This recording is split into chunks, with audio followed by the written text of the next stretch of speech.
एक और प्रायश्चित विधान है आसन्न मृत्यु के निमित्त किए जाने वाले प्रायश्चित विधि। एक होता है जो व्यक्ति मरने वाला है, जो प्रेत योनि में न जाए इसलिए किए जाने वाले भी प्रायश्चित हैं। किन किन कारणों से होती है प्रेत योनि, इसे जाने। आसन्न मृत्यु का मतलब होता है जो व्यक्ति मरने वाला है, जिसे मुमूर्ष कहते हैं। एक शब्द होता है मुमुक्ष, एक होता है मुमूर्ष। मुमूर्ष का मतलब जिसकी अंतिम सांसें चल रही है, ऐसे व्यक्ति का गोदान होता है। यहाँ एक बात समझने की है कि प्रायश्चित किसका होगा? जिसके लिए तैयारी कर रहे हैं वो मरण और मरणोत्तर संस्कार की कर रहे हैं। गरुड़ पुराण का मूल विषय है मरण और मरण के पश्चात किए जाने वाले कर्म। मूल विषय यही है कि मरते समय और मरने के पश्चात क्या और कैसे कर्म करें जिससे सद्गति प्राप्त हो। आसन्न मतलब बिल्कुल मरने वाला।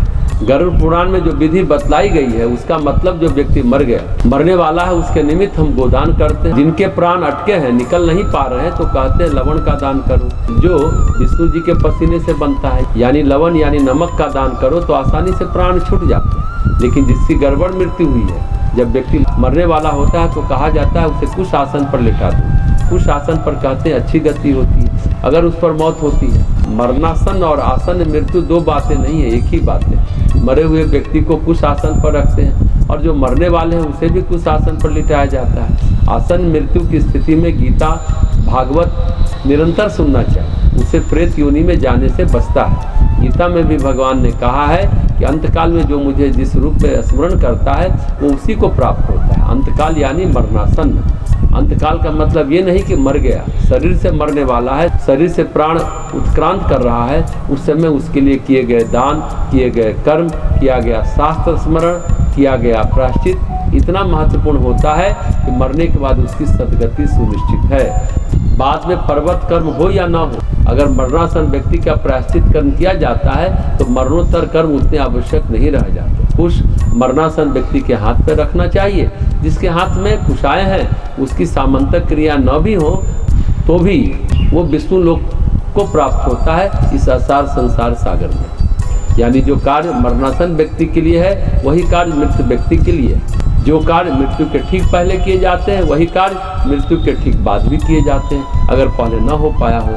क्योंकि पहले पता नहीं रहता कब चले जाएंगे, इसलिए ठीक बाद ये सब कर्म किए जाने चाहिए। सारी सामग्री उपलब्ध रहनी चाहिए। एक शब्द इस अध्याय में है आतुर व्यक्ति। आतुर मतलब जो बिल्कुल मर रहा है, यानी मर नहीं रहा है, तड़प रहा है, प्राण निकल नहीं रहे, उसके लिए स्वर्ग का द्वार खोलने के लिए नमक यानी लवण का दान देते हैं, तिल का भी दान देते हैं। प्रकृति में न्याय बहुत सबल है। हम सब पर भरोसा करना छोड़ सकते हैं लेकिन प्रकृति पर भरोसा करना नहीं छोड़ सकते। मनुष्य को जीवन और मरण, मरण में और मरण के बाद जीवन में भी अपने अंदर ईश्वर का भाव पूरी तरह दृढ़ कर देना चाहिए। दृढ़ भक्ति, दृढ़ ईश्वर सामर्थ्य आपको सहायताएं जुटाती हैं, साधन जुटाती हैं, आपको सद्बुद्धि देती हैं और हर कर्म के कारण जो आप प्रताड़ना चाहते हैं वो आपके लिए मुक्ति का मार्ग खोलता है। और हाँ, वैर किसी से नहीं रखना चाहिए, बस आपको ईश्वर से प्रेम होना चाहिए, सूर्य में विलीन होना चाहिए। इसलिए कहते हैं मनुष्य कहीं आता जाता नहीं है, कर्मलोक में रहता है। लवण का दान, तिल का दान, कुश बिछाना, यही प्रायश्चित है।